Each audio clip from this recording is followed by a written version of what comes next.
Hello everyone, जय माँ काली। आज का टॉपिक बहुत इंपॉर्टेंट टॉपिक है। बट ये जो टर्म है दैट इज वेरी कॉमन। हर किसी ने ये शब्द सुना होगा, पंच महापुरुष योग। बट ये पंच महापुरुष योग होता क्या है, आपकी कुंडली में काम कैसे करता है, किस तरीके के रिजल्ट्स कौन सा योग प्रोवाइड करता है, और आप कैसे खुद से ये चीज देखेंगे कि ये बनता कैसे है आपकी कुंडली में योग, और आपकी कुंडली में ये योग है या नहीं। अगर आप सबको जानना है तो आप लोग अपने अपने चार्ट्स को खोल लीजिए। और किसी को अगर चार्ट खोलना नहीं आता है तो एक एस्ट्रोसेज एक ऐप है, आप उस ऐप को डाउनलोड करो। उसमें अपनी डेट ऑफ बर्थ, अपना time of birth and place, तीनों चीजों को डालो एंड जस्ट ओपन द कुंडली। आपको पता चल जाएगा कि किस तरीके से ये योग काम करता है। अब आपकी कुंडली में देखो, बीच में ना जो 4 हाउसेस होते हैं, जो जिसमें ना स्क्वायर जो ऐसा होता है ना, दैट इज कॉल्ड द केंद्र भाव। मतलब जो आपका वो फर्स्ट हाउस होता है, फोर्थ हाउस होता है, सेवेंथ हाउस होता है एंड 10th हाउस होता है। दीज हाउसेस आर कॉल्ड केंद्र। तो जब भी हम इस योग को देखेंगे कि आपकी कुंडली में पंच महापुरुष योग है या नहीं, you have to evaluate your केंद्र भाव। अब केंद्र भाव में आप कैसे देखोगे कौन कौन से प्लैनेट्स हैं जो ये योग बनाते हैं। सारे प्लैनेट्स ये योग नहीं बनाते हैं। अब आप देखोगे आपके शनिदेव, आपके मंगल, आपके गुरु, आपके बुध और शुक्र, ये 5 प्लैनेट्स ही ऐसे हैं जो इस योग का निर्माण आपके कुंडली में करेंगे। अब ये योग का निर्माण किस तरीके से होगा, इसके लिए कुछ रूल्स हैं, कुछ नियम हैं। वो आप कैसे देखोगे? पहली चीज, कोई भी ग्रह इन 5 में से, चाहे वो मंगल हो या फिर शुक्र हो या फिर गुरु हो, शनि हो या बुध हो, ये 5 प्लैनेट या तो केंद्र में ही मतलब प्लेस होने चाहिए। लेकिन उसका नियम नंबर 1 क्या है कि ये अपनी खुद की स्वराशि में हो। मतलब अगर मंगल आपको मंगल देखना है तो आपको पहले ये देखना है कि आपके जो केंद्र भाव है ना, 1, 4, 7, 10, उनमें 1 नंबर या 8 नंबर की राशि है। अगर 1 नंबर या 8 नंबर की राशि है और मंगल वहीं बैठे हुए हैं, तो मतलब आपका क्या है, ये आपका योग बन रहा है, पंच महापुरुष योग। जब ये मंगल किसी भी अपनी स्वराशि में बैठ जाते हैं, मतलब किसी भी राशि में, या अपनी मेष में या फिर वृश्चिक में, तो इस योग का निर्माण करते हैं। अब पंच महापुरुष योग के नाम है। तो जो पहला योग है जो मंगल से बन रहा है उसको रोचक योग कहते हैं। एक नियम तो ये हो गया। दूसरा नियम देखने का क्या है कि आप मंगल की उच्च की राशि देखोगे कि मंगल अपनी या तो उच्च की राशि में हो। अगर वो स्कॉर्पियो में नहीं है, अगर वो एरीज में नहीं है, मतलब मेष राशि में और वृश्चिक में नहीं है, अपनी स्वराशि में नहीं है, तो क्या केंद्र में 10 नंबर की राशि है, क्योंकि 10 नंबर की मकर राशि होती है शनिदेव की, और मंगल वहां उच्च के होते हैं। तो मंगल जब अपनी उच्च की राशि में बैठेंगे तो रोचक योग का निर्माण करेंगे। अब ये रोचक योग जब ये हमारी कुंडली में बनता है तो ये इंसान को किस तरीके का बनाता है, हमको मंगल की क्वालिटीज पता है। मंगल करेजियस है, मंगल साहसी बहुत ज्यादा है, फटाफट काम कर लेता है, लीडरशिप की क्वालिटीज है, शॉर्ट टेम्पर्ड है, फुर्तीला है।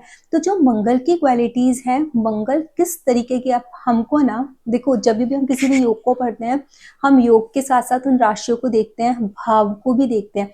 मंगल अगर मेष राशि में बैठा है तो किस तरीके के रिजल्ट देगा, वृश्चिक में बैठा है तो किस तरीके के रिजल्ट देगा, या फिर वो अपने उच्च की राशि में बैठ के इस रोचक योग को बना रहे हैं तो वो किस तरीके के परिणाम देंगे। Top of that you have to see all the 4 houses. First house में बैठ करके वो किस तरीके के आपको ऑफर करेंगे। Although it is forming a पंच महापुरुष योग, लेकिन पंच महापुरुष योग डिपेंड करता है आपके फर्स्ट हाउस में बन रहा है, फोर्थ में बन रहा है, सेवेंथ में बन रहा है, 10th में बन रहा है। अब आप देखोगे मंगल को जो डायरेक्शनल स्ट्रेंथ है ना, वो मिली हुई है 10th हाउस में। तो जब 10th हाउस में मंगल को डायरेक्शनल स्ट्रेंथ मिली हुई है तो वो सबसे ज्यादा जो अच्छे रिजल्ट्स देंगे 10th हाउस में बैठ करके देंगे। तो आपको ये देखना है, top of that you have to see in 10th house which rashi is there, is it Makar, या मतलब आपका जो कैप्रिकॉर्न है वो है, वृश्चिक है या एक है। उस हिसाब से आपको अपने रिजल्ट्स देखने के किस तरीके के रिजल्ट्स आपको मंगल ऑफर कर रहे हैं। इसको बोलते हैं रोचक योग। सेकंड हम देखते हैं हंस योग। हंस योग क्या होता है और कौन बनाता है, वो देवगुरु बृहस्पति बनाते हैं। अब देवगुरु बृहस्पति जो है वो किस चीज के कारक है, नॉलेज के कारक है। उनकी राशि क्या है, 9 नंबर और 12 नंबर, 2 राशियां होती हैं। अब आपको ये अपनी कुंडली में चेक करना है कि आपके जो first house, fourth house, seventh house, 12th house जो है, इनमें से किसी भी हाउस में 9 नंबर या 12 नंबर लिखा हुआ है। अगर लिखा हुआ है और उन 9 नंबर और 12 नंबर में ही देवगुरु बृहस्पति बैठे हैं, तो यस, आपकी कुंडली में हंस योग का निर्माण हो रहा है। That is rule number 1. Rule number 2, which we have used for the Mangal, the same rule will apply here also. What is the exaltation sign of Jupiter is Cancer. मतलब कर्क राशि, 4 नंबर अगर आपको दिखेगा कि आपके first house, fourth house, seventh या 10th किसी भी हाउस में अगर आपका 4 नंबर लिखा हुआ है और वहां जुपिटर आकर के बैठे हुए हैं, तो जुपिटर आपको किस तरीके के परिणाम देंगे? उच्च वाले। या तो वो स्वराशि के हो जाए, 9 नंबर या 12 नंबर में बैठ जाए अपनी मीन राशि में और धनु राशि में बैठे हैं तो भी वो हंस योग का निर्माण कर रहे हैं, या फिर वो अपनी उच्च की राशि में बैठे हों तो वो हंस योग का निर्माण कर रहे हैं। बट अगेन शर्त एक ही है, ये इन चारों केंद्रों में से ही कहीं भी पोजीशन इनको मिलनी चाहिए। अब जुपिटर से जो बनता है हंस योग, वो किस तरीके के रिजल्ट्स आपको देगा, मैं इस वीडियो के लास्ट में ये भी बताऊंगी कि आपको कैसे देखना है कि किस तरीके से आप लोग अपने फाइनल रिजल्ट को देख पाओगे कि क्या किस तरीके के योग हैं कुंडली में और वो कितनी आपकी पोजीशन को स्ट्रॉन्ग बना रहे हैं। ये जो योग बन रहे हैं ना, ये योग आपको कितना देने के लिए आए हैं, कितनी हद तक देंगे। जैसे बोलते हैं कि ये कभी कभी जो राजयोग बनते हैं या फिर पंच महापुरुष योग भी इंसान को राजा तुल्य बनाते हैं, बट ये राजा तुल्य कभी कभी ऐसा देखोगे आप कुंडली में नहीं बनाया उन्होंने, but why they have not forming, although they are forming a yoke but they are not forming you like a king. Why? What is the problem? What are the shortcomings in your chart? क्या क्या कमियां रह गई हैं आपके chart में, क्या चीज है जिसकी वजह से आपको उस चीज का पूरा फायदा नहीं मिला, वो हम लोग लास्ट में समझेंगे इस वीडियो के। अब आपने हंस योग देख लिया। हंस योग जिसकी भी कुंडली में होता है वो इंसान विद्वान भी होता है, ठीक है, उसका जो आचरण होता है वो भी अच्छा होता है, धार्मिक प्रवृत्ति का इंसान होता है, बिकॉज देवगुरु है वो, उन्होंने हंस योग बनाया और विद्या अर्जन करने में और नॉलेज को इम्पार्ट करने में, मतलब देने में भी वो इंसान हमेशा आगे ही रहता है। कभी भी आपको ऐसे इंसान के पास जाओगे तो आप 4 बातें सुन करके आओगे। वो लोग चाह करके भी अपने ज्ञान को रोक नहीं पाते हैं, धार्मिक प्रवृत्ति के होते हैं, स्पिरिचुअलिटी में बहुत आगे होते हैं, मंत्र शक्ति इन लोगों की स्ट्रांग होती है। जो लोग इस कहते हैं मंदिर वगैरह के काम में या मतलब जो भी गुरु से रिलेटेड काम होते हैं उन कामों को करने में ये लोग हमेशा आगे रहते हैं और उनका आचरण भी उसी तरीके का होता है। भोजन भी देखा गया है मोस्टली सात्विक भोजन का इन लोगों को, या फिर एकदम सादा भोजन का ये लोग ज्यादा प्रेफर करते हैं इंस्टेड ऑफ बहुत ज्यादा स्पाइसी या वैसा फूड देखने के। तो ये है हंस योग। अब हंस योग के बाद हम देखेंगे नेक्स्ट योग जो बनता है मालव्य योग। वो भी ये देवगुरु बृहस्पति ने बनाया था, वो दैत्य गुरु शुक्राचार्य बनाएंगे, शुक्र बनाएंगे, ठीक। शुक्र हमारी कुंडली में किस चीज का कारक है? शुक्र हमारी लाइफ में हमको लग्जरी देता है, मनी देता है, कंफर्ट देता है। तो हम ये देखेंगे शुक्र जो योग बनाते हैं उस योग का नाम क्या है, that is called the Malavya योग। शुक्र मालव्य योग बनाते हैं।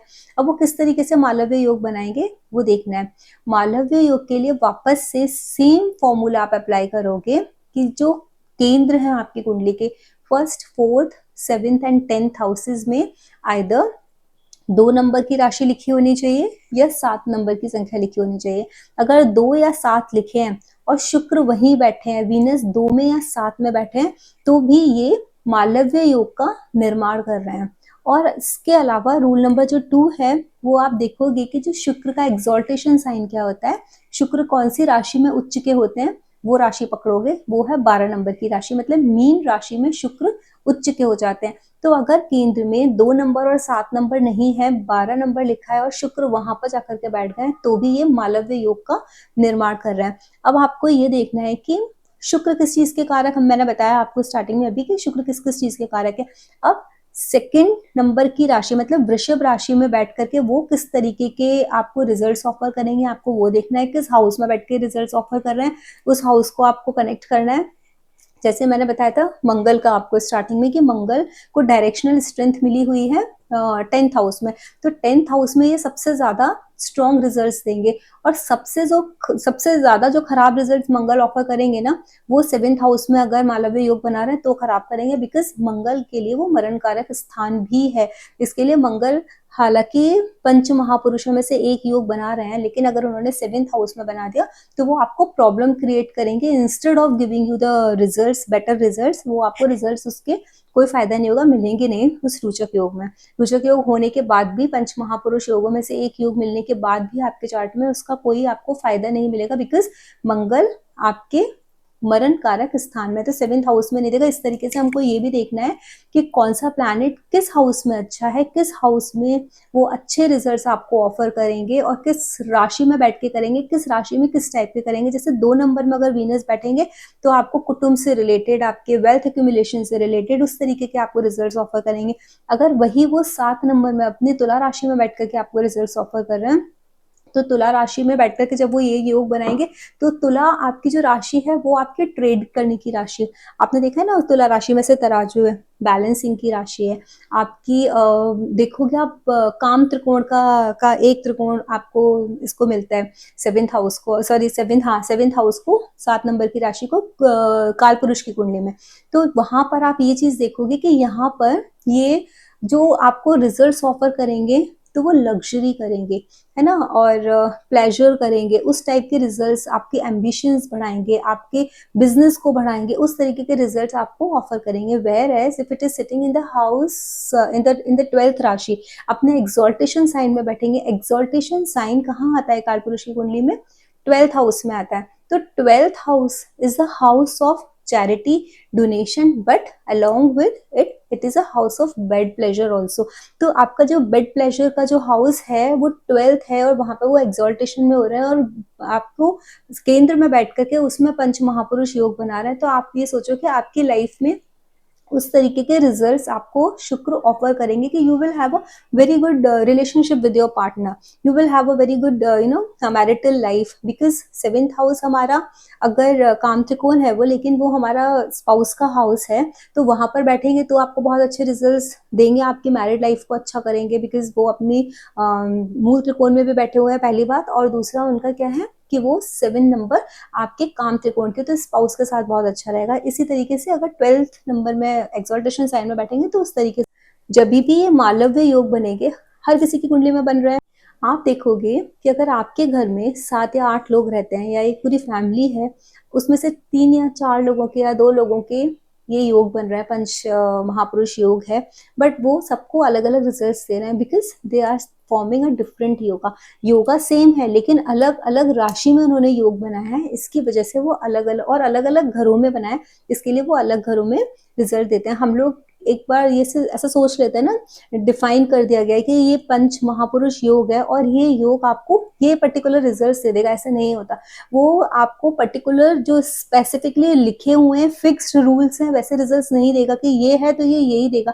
आपको वो रूल्स देखने हैं कि वो अगर वो राजा बनाने का योग दे रहा है या किसी उच्च पद पर आपको पहुंचाने का योग दे रहा है, तो वो किस तरीके से दे रहा है, वो किस तरीके का उच्च पद होगा, आपको कैसे मिलेगा, किस राशि में बैठा हुआ है, किस भाव में बैठा हुआ है, और वो उच्च पद तक पहुंचाने के लिए तत्पर है भी या नहीं। ऑल्दो वो योग में बैठा हुआ है, लेकिन उसको कौन सा घर मिला है, जैसे मैंने मंगल का बताया। तो ये सब चीजें देखना हमको बहुत जरूरी है। अभी हमने डिस्कस किया मालव्य योग, हंस योग और रोचक योग। इसके बाद आता है हमारा शश योग। अब हम लोग डिस्कस करेंगे शश योग के बारे में कि शश योग क्या होता है। शश योग कौन बनाता है, कौन सा प्लैनेट बनाता है? वो है सैटर्न, शनिदेव बनाते हैं। शनिदेव की राशि क्या है? मकर और कुंभ राशि। और शनिदेव एग्जॉल्टेड किस में होते हैं? तुला राशि में, मतलब 7 नंबर की राशि में। तो आपको अपने चार्ट में ये देखना है कि आपके केंद्र भाव में, आपके 1st हाउस में, 4th हाउस में, 10th हाउस में और 7th हाउस में अगर 10 नंबर है, 11 नंबर है या 7 नंबर है, इन तीनों में से कोई भी नंबर लिखा हुआ है और वहां सैटर्न बैठे हुए हैं, तो सैटर्न आपको क्या दे रहे हैं? आपको शश योग प्रदान कर रहे हैं। मालव्य योग हम लोगों ने डिस्कस किया, सैटर्न आपको शश योग प्रदान कर रहा है। अब जब सैटर्न शश योग दे रहे हैं तो हमको वापस से सेम रूल्स अप्लाई करने होंगे कि शश योग में सैटर्न, क्योंकि सैटर्न मकर राशि में जब बैठ करके वो योग बनाएंगे तो डिफरेंट फल देंगे, जब वो कुंभ राशि में बैठ के बनाएंगे तो डिफरेंट देंगे, जब वो अपनी उच्च की राशि तुला में अपने परम मित्र की राशि में बैठ करके बनाएंगे और उच्च में, तो वो अलग रिजल्ट देंगे। Top of that we have to see the houses also. 7th house Shani Dev को डायरेक्शनल स्ट्रेंथ है, वहां बहुत अच्छे रिजल्ट देंगे। काल पुरुष की कुंडली में 7th हाउस में वो एक्सॉल्टेशन में जाते हैं, वहां बैठ करके भी वो बहुत अच्छे रिजल्ट देंगे। Whereas if Shani is sitting in the first house is a maran karak भाव फॉर शनिदेव, तो शनिदेव अगर फर्स्ट हाउस में बैठ करके इस योग का निर्माण कर रहे हैं तो वो उस योग का फल देने के लिए उतने ज्यादा स्ट्रॉन्ग पोजीशन में नहीं है कि वो उस हद तक आपको रिजल्ट्स डिलीवर कर दें। अभी आप एक चीज देखोगे कि जब सैटर्न जब सैटर्न मकर राशि में, अब आप एक ये चीज देखोगे कि जब सैटर्न मकर राशि में बैठ के बना रहा है तो इंसान को वो इतना मेहनती बनाएंगे, वो बहुत मेहनत करेगा, बार बार जीरो से स्क्रैच से स्टार्ट करने की एक जो प्रवृत्ति होती है ना, कभी हार ना मानने वाली, उस तरीके की प्रवृत्ति देंगे। उस तरीके की प्रवृत्ति से चाहे थोड़ा सा टाइम उनका लेट होगा, लेकिन वो लोग अपनी जिस डेस्टिनेशन तक लोग पहुंचना चाहते हैं वो उस डेस्टिनेशन तक उनको शनिदेव पहुंचा देंगे, पहुंचाने में मदद करेंगे if it is well placed, well disposed. यानी कि फर्स्ट हाउस में ना हो, 7th हाउस में हो, 10th हाउस में भी वो बहुत अच्छे रिजल्ट देंगे। क्यों? क्योंकि काल पुरुष की कुंडली में उनका ही खुद का वो घर है। अब इसके बाद अगर आप ये देखोगे कि शनि देव आपके बैठे हुए हैं कुंभ राशि में, तो कुंभ राशि में बैठ करके भी आपके ऊंचे स्तर के लोगों से मिलाना जुलाना, आपका जो पद प्रतिष्ठा है वो बहुत उच्च पदाधिकारी आपको बना देना, that is also a job of Shanidev. क्योंकि जो 11th जो है राशि वो शनिदेव की मूल त्रिकोण राशि है। जब उस अपनी मूल त्रिकोण में बैठेंगे ना तो वो अलग, हर प्लैनेट अपनी मूल त्रिकोण में बैठ करके स्ट्रॉन्ग रिजल्ट्स, उच्च में बैठ करके स्ट्रॉन्ग रिजल्ट्स ऑफर करते हैं। तो जब वो अपने मूल त्रिकोण में बैठेंगे तो आपके डिजायर फुलफिलमेंट में हेल्प करेंगे। जितनी भी मटेरियलिस्टिक डिजायर्स है ना उसको आप बहुत इजीली अटेन कर पाओगे। शनि देव पैसा देने पर जब किसी को आते हैं तो वो इतना पैसा देते हैं कि इंसान उस पैसे को संभाल नहीं सकता है। वो उनके अंदर जब देने की वो आती है ना कि वो देते हैं, आपने सुना होगा शनि राजा को रंक और रंक को राजा बनाने की कैपेबिलिटी रखते हैं जब उनकी दशा अंतर दशा आती है। अभी हम लोग लास्ट में डिस्कस करेंगे इसमें कि किस तरीके से वो चीज भी देखी जाएगी। अब आप एक चीज देखो, शनि देव का आपने देख लिया, मकर का और कुंभ का। अगर अब यही शनि देव उच्च मतलब 7th राशि मतलब उनका जो तुला साइन है उसमें जो एक्सॉल्टेशन का साइन है वहां जाकर के अगर ये पंच महापुरुष योगों में से एक ये शश योग बनाते हैं तो किस तरीके के वो रिजल्ट्स ऑफर करेंगे। उनके रिजल्ट्स बहुत डिफरेंट होंगे, बिकॉज अगर उन्होंने 7th हाउस में बना दिया तब तो ये बहुत स्ट्रॉन्ग रिजल्ट्स देंगे। और अदरवाइज 7th नंबर की जो राशि है that rashi is also considered as a trading का साइन। जैसे मैंने अभी इससे पहले भी बताया था जब भी मालवीय योग के बारे में बताया था, ट्रेड करने की, बिजनेस करने की, पार्टनरशिप करने की, या फिर स्पाउस के साथ हमारी जो मटेरियलिस्टिक हमारी चीजें हैं उनकी प्राप्ति करने की, अपनी एम्बिशंस को फ्लरिश करने की, अपने आप को पूरी दुनिया के सामने रखने की, किस तरीके से हम रखते हैं, वो 7 नंबर की राशि के गुण होते हैं। तो जब सैटर्न वहां बैठते हैं तो हर तरीके की मटेरियलिस्टिक चीजें आपको देने के लिए, आपके व्यवसाय को बढ़ाने के लिए, आपको तो मतलब आप जितना भी अपने आप को एक्सपेंड करना चाहो एक्सपेंशन के लिए वो रेडी रहते हैं आपको देने के लिए। बिकॉज ये काम त्रिकोण है, काम त्रिकोण एक्सपेंड करता है मटेरियलिस्टिक डिजायर्स को, एम्बिशंस को, वो एम्बिशियस बनाते हैं और आपको हमेशा सपोर्ट करते हैं कि you can go ahead, but you have to follow the honesty. क्योंकि ये सैटर्न है, कोई भी योग बना करके बैठे हैं लेकिन जब इनकी दशा अंतरदशा आएगी, प्रत्यंतर चलेगी, अगर आप डिसऑनेस्ट हुए हो, आपने उनके रूल्स के खिलाफ जाकर के काम किया, ऑल्दो ही इज सेइंग कि मैं तुमको दूंगा, लेकिन वो न्यायाधीश हैं, वो न्याय करते ही हैं। तो न्यायाधीश जब अपना न्याय करने पे उतरेंगे तो you have to make sure if Saturn is giving you in abundance, you are not suppose to misuse that, you know, जो उन्होंने आपको दिया है उसको, you are not suppose to misuse it. The day you will start misusing it, the day you will start becoming a dishonest और जो आपको देना है सामने वाले को, अगर आप वो ना दे करके आलस करोगे, लेजीनेस दिखाओगे या फिर सामने वाले के साथ बेईमानी करोगे, तो इन सब चीजों का आपको भुगतान करना पड़ेगा, चाहे वो किसी भी योग में बैठे। क्योंकि ऐसा बोलते हैं कि जब शनि देव, बोलते भी नहीं है, ये सच है, देखा भी है मैंने, बहुत सारे चार्ट्स में देखा है, शनि देव योग कारक होने के बाद भी वो वृषभ राशि और आपका तुला राशि की जो भी लग्न होता है, मतलब तुला लग्न की कुंडली में और वृषभ लग्न की कुंडली में शनिदेव योग कारक हैं। योग कारक होने के बावजूद भी वो आपको बहुत मैलेफिक रिजल्ट्स दे सकते हैं अगर आपका आचरण सही नहीं है। सही और गलत शनिदेव के हिसाब से, आपके हिसाब से सही और गलत नहीं चलेगा, वो शनिदेव के हिसाब से चलेगा। उसके बाद एक आता है भद्र योग। भद्र योग इज फॉर्म्ड बाय मर्करी।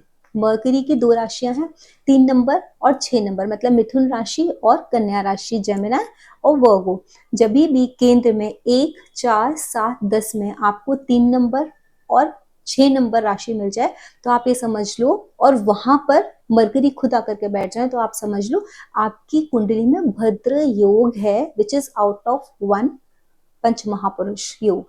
अभी इन पंच महापुरुष योगों में से एक योग है। अब मरकरी की जो उच्च की राशि होती है, उनकी स्वराशि स्वयं की होती है, दैट इज वर्गो। वो अपने वर्गो में ही उच्च के होते हैं, तो हम यहाँ पे थर्ड कोई साइन नहीं लेंगे। जैसे हमने बाद बाकी के प्लैनेट्स के लिए एक थर्ड साइन भी लिया, उनका एक्सॉल्टेशन का साइन, तो यहाँ पे सिर्फ 2 ही राशियों की बात करेंगे। 3 नंबर और 6 नंबर अगर केंद्र में आते हैं और वहां पर मरकरी बैठ जाते हैं, तो इस तरीके का ये योग का निर्माण करते हैं। अब आप ये देखोगे कि इस तरीके का योग के रिजल्ट्स क्या होंगे, बिकॉज मरकरी इज अ कारक of speech, mercury is a कारक ऑफ योर ट्रेडिंग, ट्रेड का, आपका बिजनेस का, जो बिजनेस करते हो उसके कारक हैं आप। जब भी अगर आपकी कुंडली में मरकरी किस हाउस में बना रहा है, that is also very important. अब आप ये देखोगे जेमिनाई में बनाया है उन्होंने या फिर वर्गो में बनाया, वो भी बहुत इंपॉर्टेंट है। अगर वो जेमिनाई में बना रहे हैं तो इस तरीके के लोग कैसे होते हैं, बहुत एक्सप्रेसिव होंगे, कम्युनिकेशन से उनकी स्किल्स जो होंगी वो बहुत शार्प होंगे, बहुत इजीली कम्युनिकेट करके सामने वाले को अच्छे से अपनी बात को एक्सप्रेस कर सकते हैं, सामने वाले को समझा सकते हैं। अपने विचारों का आदान प्रदान करने की जो एक प्रतिभा होती है, वो जब आपके मरकरी इस राशि में आके 3 नंबर में बैठ जाते हैं तो होती है। ये लोग पराक्रमी भी बहुत होते हैं, लेकिन ये लोग ना डरपोक भी हो जाते हैं कभी कभी किसी चीज को करने में। अगर मैलेफिक प्लैनेट्स का इन्फ्लुएंस है या किसी भी तरीके से जिस हाउस में ये बैठ करके योग बना रहे हैं और वो हाउस अफ्लिक्शन में आ गया है, तो ये लोग डरपोक भी देखे गए हैं इस चीज में, उनको किसी भी चीज को इनिशिएट करने में डर लगेगा। अदरवाइज अगर ये हाउस अफ्लिक्शन फ्री है तो ये लोग बहुत क्विकनेस के साथ स्विफ्टली किसी भी काम को कर लेते हैं, हाथों से कुछ भी काम कर सकते हैं, क्योंकि थर्ड हाउस हमारे हाथों को रिप्रेजेंट करता है। और जब मालव्य योग बन रहा है, सॉरी, और जब भद्र योग बन रहा है इनकी कुंडली में, तो ये किसी एक ऐसी स्किल को पा सकते हैं, इन लोगों के अंदर कोई एक ऐसी स्किल होगी जिसके बेसिस पर ये फेमस हो जाते हैं। इसी तरीके से अगर 6 नंबर की उनकी वर्गों में भी बन रहा है तो भी इन लोगों में बहुत, इनकी एनालिटिकल स्किल्स बहुत स्ट्रांग होगी, बहुत अच्छे से किसी भी चीज को इवेल्युएट कर पाएंगे, एनालाइज कर पाएंगे। और आपको ये देखने को मिलेगा कि इस तरीके के लोग बहुत ज्यादा जैसे सुप्रीम कोर्ट में जज हो गए या फिर एडवोकेट हो गए, बहुत हायर लेवल पर चले गए, उनकी जो कॉग्निटिव थिंकिंग जो होती है, उनकी एनालिटिकल स्किल्स जो होती हैं वो बहुत कमाल की होती हैं, आउट ऑफ द बॉक्स सोचने वाले होते हैं। तो उस तरीके से इनको जो योग बना और उन्होंने फील्ड भी वही चूज किया, तो उस फील्ड में ये बहुत आगे चले जाते हैं। अब हमको ये देखना है कि ये जो योग हमारी कुंडली में है, जो मैंने बोला था मैं लास्ट में डिस्कस करूंगी, कि ये काम किस तरीके से करेंगे और कब करेंगे। जब भी आपके इन पर्टिकुलर प्लैनेट्स जो आपके में योग बना रहे हैं, उनकी दशा चलेगी, महादशा चलेगी या अंतरदशा चलेगी, ये तभी आपको पर्टिकुलर जो उनका योग बन रहा है उसके रिजल्ट्स देंगे। या फिर जब भी ट्रांजिट में ये वाले हाउसेस एक्टिवेशन में आएंगे आपके, तभी भी आपको इन हाउसेस के रिजल्ट्स मिलेंगे। अब इन हाउसेस के रिजल्ट्स किस तरीके से मिलेंगे, कितने स्ट्रॉन्ग मिलेंगे और क्या मिलेंगे, वो हमने ऑलरेडी डिस्कस किया है कि किस राशि में बैठ के, किस हाउस में बैठ करके वो किस तरीके के रिजल्ट देंगे। ज्योतिष पढ़ते हैं, जब हम ज्योतिष सीखते हैं तो वो माइन्यूटली ऑब्जर्व करना हमको आ जाता है कि हम किस तरीके से किस हाउस को इवेल्युएट करें, which is not possible to give a very integrate detail in this video, but मैंने एक ओवरऑल आइडिया दिया है कि किस तरीके से आप अपने इन योगों को देख सकते हो और ये देख सकते हो कि whether it is working in a proper manner और नॉट इन योर चार्ट। तो ये छोटा सा एक वीडियो था और मेरा एक एस्ट्रोलॉजी का बैच स्टार्ट हो रहा है अप्रैल 2024 में, 20th अप्रैल से स्टार्ट हो रहा है। Those who are interested they can join the WhatsApp group. WhatsApp group का लिंक मैंने डिस्क्रिप्शन बॉक्स में दिया हुआ है, आप उस पर क्लिक कीजिए, ग्रुप ज्वाइन कीजिए। वहाँ अभी मैं वापस से एक वर्कशॉप करने वाली हूँ। वर्कशॉप की जो डेट्स है वो आपको ग्रुप में मिल जाएंगी। That is a 3 days free workshop और वहाँ पर आप देख सकते हो मेरा पढ़ाने का तरीका कैसा है। आप लोगों को कोर्स का पूरा कंटेंट पता चलेगा कि कोर्स में क्या क्या आप लोग पढ़ने वाले हो। अगर आप लोगों में से किसी को भी इंटरेस्ट हो तो प्लीज ज्वाइन द ग्रुप। जय मां काली।